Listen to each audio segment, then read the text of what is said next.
Words from civil rights to voting rights, all told from the perspective of church elders and grandmothers. The collection of oral histories and photographs have been compiled into a book that has been featured in the New York Times, Garden and Gun, and even more. We're delighted to have photojournalist Alicia Burton-Steele here with us this morning to talk about the Delta Jewels in Search of My Grandmother's Wisdom, and tell us about an event coming up later today where you can meet her and get the book. Thank you so much for being here. Thank you. I'm happy to be here. When I heard about this book and was reading about it, I was like, I have to invite her in. I want to know more about this. So set it up for us.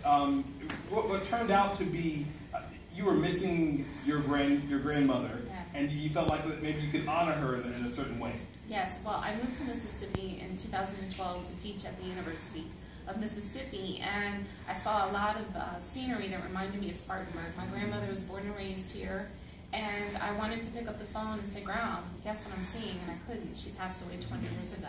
So I decided to interview and photograph other grandmothers to pay it forward. So a way to learn that history and to learn is by associating that story with people that were alive the same generation. Exactly. So 50 or some grandmothers and leaders of the community, the matriarchs, are featured in this book? Yes, there's 50 of you, but I reached out to some pastors and asked them to help me find some mothers of the churches that would be willing to be photographed and interviewed.